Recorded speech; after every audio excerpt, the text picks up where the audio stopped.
خاص طور پر 5 قوتیں اللہ نے انسان میں ایسی رکھی ہیں. 5 قوتیں. ایسے تو بہت ساری طاقتیں انسان کی باڈی میں, لیکن 5 ایسی طاقتیں جو ہر وقت ہم ان سے کام لے رہے ہوتے ہیں. ان 5 قوتوں کو اللہ نے ہمیں دیا ہے ہمارے فائدے کے لیے, لیکن اس کو اگر ہم اعتدال سے استعمال نہیں کرتے تو وہ ہمیں الٹا نقصان پہنچانا شروع کر دیتی ہے. ایک مثال دیتا ہوں. بھوک کی ایک طاقت ہے. بھوک یہ بھی ایک طاقت ہے. تبھی طاقتوروں کو بھوک زیادہ لگتی ہے, کمزوروں کو بھوک کم لگتی ہے. بھوک کی طاقت اگر ختم ہو جائے, بھوک کی لگنا ختم ہو جائے, بھوک کی طاقت ہے جس کی وجہ سے ہم کھاتے ہیں, کھانے کی طرف لپکتے ہیں, دل چاہ رہا ہوتا ہے بس پھوڑ پھاڑ دیں. تو اگر ہم اس طاقت کا استعمال ہی چھوڑ دیں, ہم کہیں بھوک لگ رہی ہے, لگنے ہی دو, نہیں کھاؤ بس, تو اس سے صحت خراب ہوگی کہ نہیں ہوگی؟ بھائی اللہ نے بھوک دی اس لیے تاکہ اس بہانے کھا لیا کرو. بعض لوگ اتنے بزی ہوتے ہیں, ٹائم نہیں ہے, تو اللہ ان پہ بھوک مسلط کر دیتا ہے. وہ جو کام کر رہے ہوتے ہیں نا, جس میں وہ بزی ہوتے ہیں, مصروف ہوتے ہیں, تو اس کام میں بھی ان کا پھر دل نہیں لگ رہا ہوتا. دنیا میں کچھ ایسے مصروف لوگ ہیں کہ اگر بھوک فطرت ان کو نہ لگاتی تو وہ کبھی بھی زندگی میں کھانا ہی نہیں کھاتے. وہ کہتے ہیں ٹائم ویسٹ ہوتا ہے, ہم اپنے مشن کو نہیں آگے پیچھے کر سکتے. تو اللہ ان کو بھوک لگا دیتے ہیں. اللہ کو معلوم ہے ان کی صحت خراب ہو جائے گی, تو بھوک مسلط ہو جاتی ہے ان کے اوپر. ان کا اس کام میں بھی دل نہیں لگ رہا ہوتا. تو فطرت ان کو کہتی ہے کہ اگر تم نے ابھی بھوک کی خواہش کو نہیں مٹایا تو جس کام کے لیے تم ٹائم بچا رہے ہو نا, وہ کام بھی نہیں ہوگا تم سے. تم نہ چاہتے ہوئے بھی وہ کھانے کی طرف لپکتے ہیں ایسے 1% بھی نہیں ہوں گے, کیونکہ 99.9% تو ہوئے کہ نہیں بھی لگ رہی ہو تو لپک رہے ہوتے ہیں, کھانے کی طرف لپک رہے ہوتے ہیں. تو اگر آپ بھوک کی طاقت کو استعمال ہی نہ کریں, بھوک کی خواہش کو استعمال ہی نہ کریں, یہ بھی غلط ہے. اور اگر آپ ہر وقت بھوک ہی مٹانے کی فکر میں لگے رہیں, بھوک آپ کی ختم ہو گئی پھر بھی کھائے چلے جا رہے ہیں, تو یہ بھی کیا ہے؟ غلط ہے.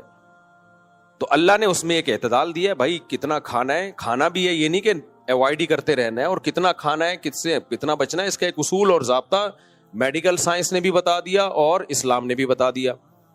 تو ہماری جو 5 قوتیں ہیں نا, وہ قوتیں ہیں کہ جن میں بیلنس کا ہونا بہت ضروری ہے. اس میں اگر اعتدال نہ ہو تو انسان پھر انسان کا بچہ نہیں رہتا, یا تو دوسرے کا نقصان کرتا ہے یا اپنا نقصان کرتا ہے. ایک کہلاتی ہے قوت عقلیہ. عقل یہ ایک طاقت ہے, یہ بھی ایک اللہ نے ہمارے اندر ایک صلاحیت دی ہے. طاقت کا مطلب ایک صلاحیت, ایک فن, ایک کمال اللہ نے انسان کو دیا ہے, جو جانوروں کے پاس یہ عقل بولو نہیں ہے. یہ کس کے پاس ہے؟ انسان کے پاس ہے. اس عقل کا اعتدال سے استعمال, وہ بھی میں اس کی تفصیل بتاتا ہوں. دوسری چیز اللہ نے انسان میں رکھی ہے قوت غضبیہ, غصہ. اگر کسی میں غصہ بالکل ہی ختم ہو جائے, لوگ کھا جائیں گے اس کو. تھوڑا سا انسان ڈر رہا ہوتا ہے کہ یار اگلے کو غصہ بھی, کمزور سے بھی ڈرتا ہے تھوڑا سا کہ بھئی یہ بھی ایک وقت تک برداشت کرے گا, غصہ آ گیا تو پھر اس کا میٹر گھوم جائے گا. ایک صاحب کو میں نے کہا وہ تو بڑا کمزور ہے, آپ اس سے لڑتے کیوں نہیں؟ انہوں نے کہا بھائی وہ بےزتی بہت کر دیتا ہے, غصے میں جب آتا ہے نا, تو میں اپنی بےزتی سب کے سامنے کرانا نہیں چاہتا. تو ڈرتے ہیں لوگ بھائی غصے میں تو وہ کچھ بھی کر دے گا. یہ قوت غضبیہ ہے جو اللہ نے انسان میں رکھی ہے. ایک ہے محبت, یہ بھی ایک قوت ہے, بہت سارے کام آپ سے کرا لیتی ہے محبت. بعض دفعہ انسان کو محبت ہوتی ہے, محبوب کو خوش کرنے کے لیے بہت سارے کام کر دیتا ہے. محبت نہ ہو تو سوال ہی پیدا نہیں ہوتا, کچھ بھی نہیں کرے گا. آپ کو کہا کہ بھئی ایزی لوڈ کروا دو, غفار نے بولا کرواؤ گے آپ, جمشید نے بولا کرواؤ گے, محمود نے بولا کرواؤ گے. محمودہ بولے گی تو فوراً 500 کا بیلنس بولا تھا 1000 کا بیلنس ڈالو گے آپ. کیا خیال ہے بھائی؟ تو محبت بہت سے کام کرا دیتی ہے انسان کو. اولاد کی محبت, بیوی کی محبت, ماں باپ کی محبت. ہم بہت سارے حقوق جو ادا کر رہے ہوتے ہیں, یہ صرف قانون کی وجہ سے نہیں, یا صرف شریعت کے کہنے میں نہیں, بلکہ اس میں اپنے دل کی محبت کا بھی بہت دخل ہوتا ہے. دل کی محبت کا بہت دفعہ شریعت نہیں بھی کہہ رہی ہوتی, ہم محبت میں کام کر رہے ہوتے ہیں. تو یہ ایک محبت ہے, محبت ایک جو ایک قوت اور طاقت ہے جو انسان سے بہت سارے کام کراتی ہے. ایک ہو گئی قوت عقلیہ, ایک ہو گئی قوت غضبیہ, ایک ہو گئی قوت, یعنی ایک محبت بھی ایک قوت ہے. ایک قوت شہوانیہ. شہوت جسے کہتے ہیں، جو مرد میں عورت کی طرف اور عورت میں مرد کی طرف، یہ قوت اگر نہ ہوتی تو آج دنیا میں پبلک بولو نہ ہوتی، ماں باپ کو اولاد نہ ملتی جو ان کی خدمت کرتی، نسل نہ بڑھتی، کمانے والے بیٹے نہ ملتے، پوتے نواسے نہ ملتے، تو صرف فضائل سن کے تھوڑی کوئی شادی کرتا. آپ لوگوں کو بتاتے، کسی خواہش ہے نہیں اس میں شادی کی، آپ سمجھاتے نکاح کرو اس سے نسل بڑھے گی، کہ تو بڑھا لے میں ابھی مصروف ہوں، یہی کہتا نا. کیا خیال ہے بھائی؟ شہوت اگر مرد اور عورت میں نہ ہوتی، عورت کی مرد کی طرف رغبت اور مرد کی عورت کی طرف، تو پھر میں بیان کر رہا ہوتا کہ دیکھو نکاح کرو ورنہ انسانوں کی نسلیں برباد ہو جائیں گی، نسل ختم ہو رہی ہے.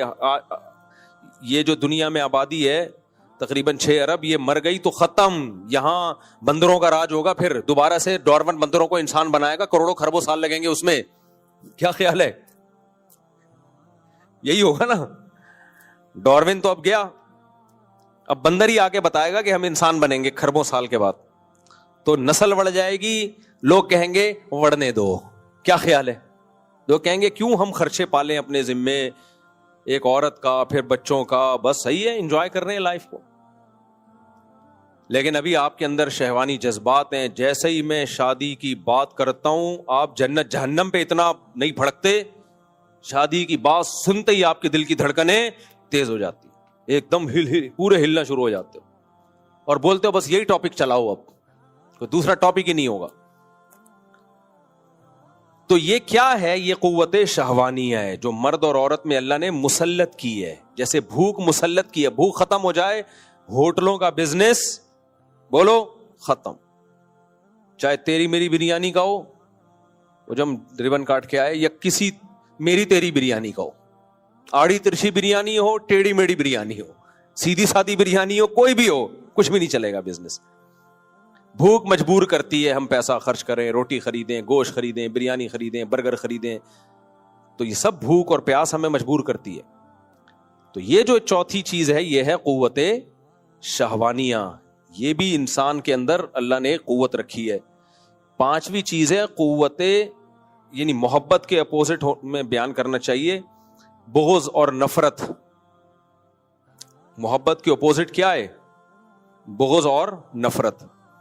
یہ نفرت بھی بہت سارے کام کراتی ہے انسان سے، کچھ پازیٹو اور کبھی نیگیٹو. پازیٹو بھی بہت کراتی ہے نفرت. مظلوموں پر ظلم ہوتا ہوا جب انسان دیکھتا ہے تو نفرت کس سے پیدا ہوتی ہے؟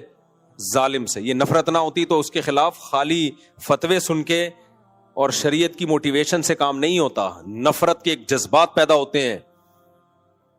تبھی تو لوگ ہم سے کہتے ہیں غزہ میں جو ظلم ہو رہا ہے مفتی صاحب فتوا دو. اب دیکھو فتوا نکلوا رہے ہیں خود سے. کیا خیال ہے؟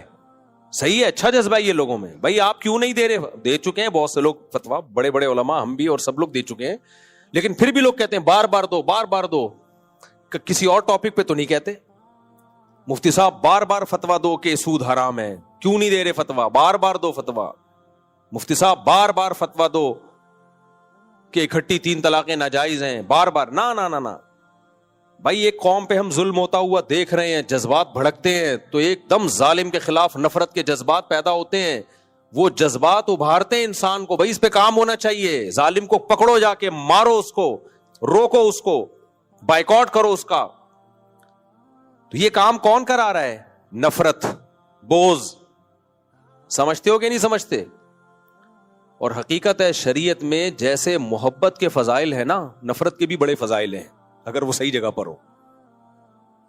اگر صحیح جگہ پر ہو تو شریعت میں جیسے محبت کے فضائل ہیں ایسے ہی بولو نفرت کے بھی ہیں. اسلام ہمیشہ محبت کا درس نہیں دیتا، بہت جگہوں پر نفرت اور بغض کا درس دیتا ہے. تبھی حدیث میں آتا ہے کہ الحب فی اللہ والبغض فی اللہ. جو اللہ کی نظر میں سب سے کامیاب ترین لوگ ہیں نا، جن کو اللہ اپنے عرش کے سائے میں جگہ دے گا، ان میں وہ لوگ بھی ہیں جو محبت بھی اللہ کے لیے کریں اور بغض بھی اللہ کے لیے کریں. قرآن کیا کہتا ہے؟ رحماء اشداء علی الکفار رحماء بینہم. صحابہ کی صفت بیان کی، یہ کافروں پہ، جو جنگ لڑنے والے کافر ہیں وہ مراد ہیں، جو میدان جنگ میں لڑتے ہیں مسلمانوں سے، ان پہ بہت سخت ہیں، یہ نرم نہیں ہے، ان پہ ترس نہیں آتا ان کو. اور رحماء بینہم، آپس میں کیا ہے؟ رحم دل. ظالم پہ ترس آنا یہ بے موقع ہے. تبھی جو ڈاکوؤں کو پکڑ کے کوٹ رہے ہوتے ہیں اور جو ان کو بچا رہے ہوتے ہیں نا, میرا دل چاہتا ہے بچانے والے کو بھی اسی کے ساتھ لٹا کے کوٹو. یہ بے موقع ترس آ رہا ہے آپ کو. ڈاکو پہ اگر ترس آ رہا ہے تو آپ, اس کا مطلب آپ کے سافٹ ویئر اپڈیٹ کرنے کی ضرورت. یہ ڈاکو پہ جب اس ڈاکو کو چاہیے آپ کو بھی لوٹے, آپ کے بھی کسی بچے کو قتل کرے, شہید کرے, پھر ہم دیکھیں گے کتنا ترس آتا ہے آپ کو اس ڈاکو پہ. میں نیو کراچی میں امام تھا, ایک صاحب آئے, مجھے بچہ, نوجوان بچہ تو نہیں تھا, نوجوان آدمی ٹائپ کا ہی پورا, کہنے لگا مفتی صاحب یہ نیو کراچی میں جب ڈاکوؤں کو پکڑ کے لوگ مارتے ہیں, مفتی صاحب یہ بہت زیادہ مارتے ہیں, مفتی صاحب پلیز آپ بیان کریں, ایسے نہ مارو. کہہ رہے ہیں اس بیچارے کا حال کیا کر دیتے ہیں یہ مار مار کے. نیو کراچی میں اگر کوئی ڈاکو پکڑا جائے نا تو بہت ہی اس کا حشر نشر کرتے ہیں وہ. تو میں نے ان سے کہا, میں نے کہا ٹھیک ہے میں بیان کروں گا, ڈاکوؤں کو پھولوں سے مارا کریں, پیار سے مارا کریں, یوں یوں کر کے ایک یوں چماٹ مارا کریں ڈاکوؤں کو. آ کے خدا کے بندے, ڈاکوؤں نے کتنے, جب جوان بیٹوں کی لاشیں گھر میں آتی ہیں جن کو ڈاکوؤں نے مارا ہوتا ہے, ماں باپ پہ کیا قیامت گزرتی ہے. جوان بیویوں کے جوان شوہر, جب جوان عورتیں بیوہ ہوتی ہیں, ہوا نہیں سویڈن سے میاں بیوی کا جوڑا آیا ادھر عید کے موقع پہ, اور ڈاکوؤں نے مار دیا اس بیوی کے سامنے اس کے جوان شوہر کو, اور ایک چھوٹا بچہ, وہ بچہ بھی اپنے باپ کی لاش کو تڑپتا ہوا دیکھ رہا ہے. کیا گزری کہ ساری زندگی کے لیے وہ مینٹلی وہ متاثر ہو گیا. اب سامنے اپنے بچہ باپ کو تڑپتے ہوئے دیکھ رہا ہے اور بیوی اپنے شوہر کو تڑپتے ہوئے دیکھ رہی ہے. اور اس ڈاکو پہ ہمیں سمجھایا جا رہا ہے کہ کیا کھاؤ. تو ڈاکو کے بارے میں میں فتویٰ نہیں دے رہا, لیکن لوگوں کا جو طریقہ ہے وہ یہی ہے کہ جیسے تیسے ہو اس کو مارو جان سے. لوگ یہ کرتے ہیں, میں نہیں کہہ رہا کہ ایسا کرنا چاہیے کہ نہیں کرنا چاہیے, لیکن پبلک ایسا کرتی ہے. وجہ اس کی ہے کہ پبلک کے پاس اس کے علاوہ کوئی آپشن بولو ہے نہیں. پبلک کہتی ہے اور کیا کریں, پھر کیا کریں, پولیس کے حوالے کرنا چاہیے. تو پولیس کیا کرے گی, پولیس خود مجبور ہے, پولیس اس کو کورٹ میں لے کے جائے گی. کورٹ میں کوئی گواہی دینے کے لیے جاتا ہی نہیں ہے, کیونکہ جو گواہی دینے جائے گا اس کو پتا ہے اگلا نمبر اس کا ہے. تو پولیس بھی مجبور ہے, وہ کورٹ میں لے جائے گی. ویسے تو پولیس بھی کافی گناہ دھو دیتی ہے اس کے لے جا کے نا, کافی چترول لگا کے وہ اپنے ہاتھ مضبوط کرتے ہیں اس کے اوپر. ایکسرسائز جس پولیس والے نے بھی کرنی ہوتی ہے نا, ہاتھوں کی چماٹوں کی, وہ شادی کے لیے تیاری کر رہے ہوتے ہیں کہ جب ہم پٹیں گے تو پھر ہم. وہ ایک آئے تھا نا, میم آئی تھی کہ ایک آدمی سینڈل خرید رہا ہے بیوی کے لیے, پہلے اپنے یوں ایسے ایسے مار کے دیکھتا ہے. تو دکان والے نے پوچھا کہ یہ کیا چیک کر رہا ہے, کہہ رہا ہے چیک کر رہا ہوں, بعد میں مجھے ہی پڑے گی نا, تو برداشت کر لوں گا کہ نہیں کر لوں گا برداشت. خیر, تو یہ ہے قوت غضبیہ یا نفرت یا بغض. اور بھی قوتیں ہیں, لیکن انسان کی زندگی میں سب سے زیادہ کردار ان قوتوں کا ہے. تو ان قوتوں میں بیلنس سمجھتے ہو, اعتدال. ہم عقل سے شروع کرتے ہیں. عقل کا ایک ہے بالکل ہی استعمال نہ کرنا. تبھی قرآن بار بار کہتا ہے افلا تعقلون, تم عقل سے کام کیوں نہیں لیتے. اب مشرک لوگ, غیر مسلم لوگ عقل سے بالکل کام لیتے ہی نہیں ہیں. ڈاروین نے ان کو بول دیا ہم بندر سے بنے ہیں. بھائی بندر کس سے بنا ہے, بندر پتہ نہیں کس سے بنا ہے, وہ کس سے بنا ہے, وہ ایک سیل سے بنا. ابے یہ آنکھ خود بخود کیسے بن گئی بھائی, یہ کیسے ہو گئی, پاگلوں والی باتیں کر رہے ہو. مالکم کیف تحکمون, تمہیں کیا ہو گیا, کھوپڑی استعمال نہیں کرتے. قرآن ان لوگوں سے کہتا ہے آنکھ ایک بہترین ڈیجیٹل کیمرہ ہے, ایوالو ہو کے یہ.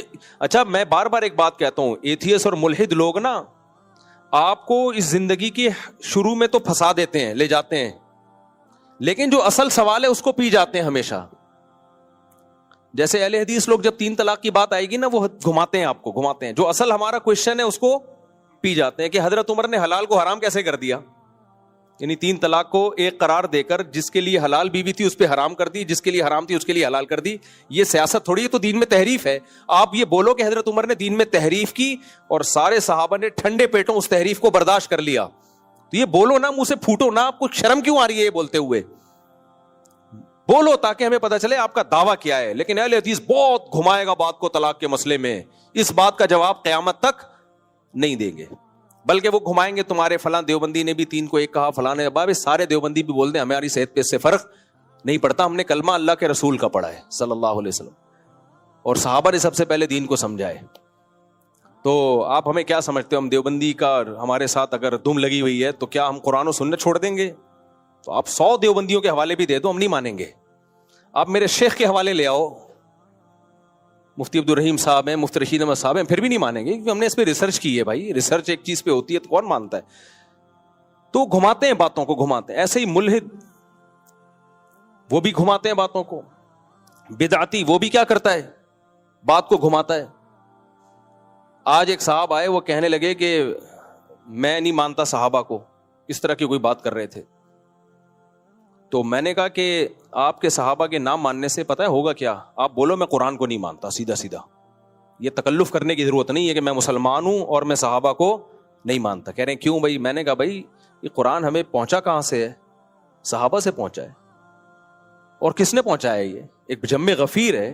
اگر ہم کہیں 2-4 افراد نے پہنچایا ہے تو 2-4 افراد کا پہنچایا ہوا تو مشکوک ہوتا ہے، اس پہ تو پھر کیسے آپ کو اطمینان ہوگا؟ 2-4 آدمیوں کی خبر پہ 100% یقین تھوڑی ہو سکتا ہے. چاہے وہ کتنے ہی ثقہ ہوں، ان سے غلطی کا امکان ہو سکتا ہے. یہ تو جم غفیر سے قرآن پہنچا ہے تو ہم کہتے ہیں اس میں تحریف کا کوئی امکان سرے سے ہے ہی نہیں، کیونکہ متواتر خبر میں تو کوئی انگلی اٹھا ہی نہیں سکتا. اور میں نے کہا کہ بھائی اگر آپ ابو بکر کو نہیں مانتے، کتنے سوال ہوں گے، نبی نے اپنے مصلی پہ کیوں کھڑا کیا ابو بکر کو؟ اتنے سارے سوالات ہیں. لیکن باطل کیا کرے گا؟ وہ ہمیشہ بڑے بڑے سوالات کو پی جائے گا اور الٹا آپ پہ اعتراضات، چھوٹے چھوٹے اعتراضات کرنا شروع کر دے گا. باغ فدق یہ ہو گیا تھا اور یہ ہو گیا تھا اور وراثت نہیں ملی تھی، اور یہ باتیں گھما گھما کے کہاں لائے گا؟ اب انہی باتوں میں لائے گا. تبھی یہ خوب سمجھ لو، جب بھی کسی باطل سے بات ہونا، اس کے سوالات کا جواب نہ دیا کرو. اس کی کوشش ہوتی ہے آپ کو اپنے سوالات میں الجھائے. آپ اپنے سوالات اس سے پوچھا کرو، آپ اپنے سوالات پوچھا کرو اس سے. اس کی مثال ایسے جیسے وہ جو چشتی رسول اللہ اور اشرفی رسول اللہ کا نا جو منجن بہت عرصہ بیچا ہے، تو اس کا جواب دینے کے بجائے آپ پوچھو کہ آپ کی نظر میں اس کی کیا تعویل ہے. اگر آپ تعویل نہیں کرتے اور کہتے انہوں نے کلمہ پڑھایا ہے، تو آپ ان کو کافر کیوں نہیں بولتے؟ پھر ان کو بھی کافر بولو، اور جو ان کو مسلمان بول رہے ہیں ان کو بھی کیا بولو؟ کافر بولو. پھر آپ تحریک چلاؤ، جیسے ختم نبوت کے لیے علماء نے تحریک چلائی، کورٹ سے قانون پاس کروایا کہ مرزا غلام احمد بھی کافر اور جو اس کو مسلمان مانے وہ بھی کافر. پھر آپ ایسی تحریک چلاؤ کہ جو مانتے ہیں کہ معین الدین چشتی نے کلمہ پڑھایا، اشرف علی رسول اللہ نے کلمہ پڑھایا، اور ان کو پھر بھی مسلمان بھی کہتے ہیں اور ان کو فالو بھی کرتے ہیں، تو یہ سارے دائرے اسلام سے کیا ہیں؟ خارج ہیں. تو باطل کے سوالات کا جواب دو گے نا، وہ تو ہمیشہ وہ آپ کو ڈیفینس میں لے کر آئے گا. اس سے سوال پوچھا کرو گے، یہ سوال کا جواب آپ نے دینا ہے، ہم نے تھوڑی دینا ہے. ہمارے حضرت کے پاس ایک شخص کا فون آیا، بیمار تھا. حضرت نے اس کو کہا کہ تیمم سے نماز پڑھیں. وہ روزانہ تیمم سے نماز پڑھتا، پانی نہیں استعمال کر سکتا تھا. ایک دن حضرت کے پاس فون آیا کہ حضرت میں 3 دنوں سے تیمم سے نماز پڑھ رہا ہوں، جب میں سردی میں گیا میں نے نماز ہی توڑ دی. تو نماز میں خشوع و خضوع ہی نہیں پیدا ہو رہا، کیونکہ وضو کا اپنا ایک نور ہوتا ہے، غسل کا اپنا ایک نور ہوتا ہے، وہ صاف صفائی مزہ ہی نہیں. حضرت نے فرمایا مجھے آپ کے ایمان پہ خطرہ ہے کہ آپ کا ایمان بھی باقی ہے یا نہیں ہے. اس لیے کہ جب اللہ نے تیمم کو وضو کا قائم مقام بنا دیا فلاں فلاں کنڈیشن میں، تو پھر اللہ کی نظر میں تیمم اور وضو میں کوئی فرق بولو نہیں ہے. آپ کو میں ایکچولی مجھے وہ لطف نہیں آ رہا، تو لطف کا کیا کرنا ہے؟ تو نے اللہ کے حکم کو فالو کر بھائی. تو اس کو کہتے ہیں تقوی کا حیضہ. اسے کیا کہتے ہیں؟ تقوی کا حیضہ. اللہ کے حکم کو فالو نہیں کرنا. ایک اور میں مثال دے دوں آپ کو. یہ سب وہ ہے کہ اللہ کے مقابلے میں عقل استعمال. ایک امام صاحب نے مجھے کہا کہ میں نے نماز پڑھائی، نماز کے بعد مجھے یاد آیا میرا وضو ہی نہیں تھا. ہو سکتا ہے انسان ہے یار، وہ بھی امام بھی. کہہ رہے میں نے، اور اس وقت نہیں یاد آیا، یاد بھی بعد میں آیا ٹھیک ہے نا، اگلے دن آیا یا کیا تھا، کپڑے ناپاک تھے اتفاق سے کیا تھا. کہہ رہے میں نے اعلان کر دیا بھائی کل ظہر کی نماز سب لوگ لوٹا لیں، اتفاق سے میرا وضو نہیں تھا یا کپڑے ناپاک تھے، بعد میں دیکھا. کہہ رہے جو لوگوں نے لوٹا لی نماز. ایک صاحب بگڑ گئے، کہہ رہے میری تکبیر اولا فوت نہیں ہوئی تھی مسجد کی اتنے عرصے سے، آپ کی غفلت سے میری نماز قضا ہو گئی. اب تو ظاہر قضا ہی پڑی جائے گی نا. آپ کی غفلت سے امام صاحب میری پتہ نہیں 20 سالہ یا 10 سالہ یا 5 سالہ تکبیر اولا فوت ہو گئی. 5 سال سے میری نماز قضا نہیں ہوئی اور تکبیر اولا مسجد کی. یہ امام صاحب کہتے ہیں میں نے کہا سوری بھائی میں جان کے نہیں کیا میں نے. نہیں میری تو قضا ہو گئی. بار بار اس امام کو چلتے پھرتے ٹارچر کہ یار میرا تو آپ نے, یعنی میرا ریکارڈ جو بنا رہا تھا میں ایک تو میں نے کہا اس کو تقوی نہیں ہے, اس کو تقوی کا حیضہ ہے. اس کو گینز بک آف ورلڈ میں اپنا نام لکھوانا تھا. صحیح ہے کہ میں نے 5 سال تکبیر اولیٰ سے نماز پڑھی ہے, پھر فخر کرنا تھا بچوں میں, دنیا کو بتانا تھا میں اتنا نیک ہوں. اگر یہ اللہ کی رضا کے لیے کر رہا ہوتا, اللہ کی رضا کے لیے, تو کہتا کوئی بات نہیں یار غلطی ہو گئی, ثواب تو اللہ نے لکھ دیا نا, ثواب تو تکبیر اولیٰ کا لکھ دیا, ریکارڈ تھوڑی بنانا ہے ہم نے. یہ وہ لوگ ہیں جو عقل استعمال کر رہے ہیں شریعت کے خلاف. اب شریعت کہہ رہی ہے کوئی نقصان نہیں ہے آپ کا, ہو گئی نماز, ثواب مل گیا آپ کا. عقل کیا کہہ رہی ہے کیسے ہو گئی بھائی, پڑھی نہیں تو ہو کہاں سے گئی. تو یہ عقل کا استعمال شریعت سے آگے جا رہا ہے کہ نہیں جا رہا؟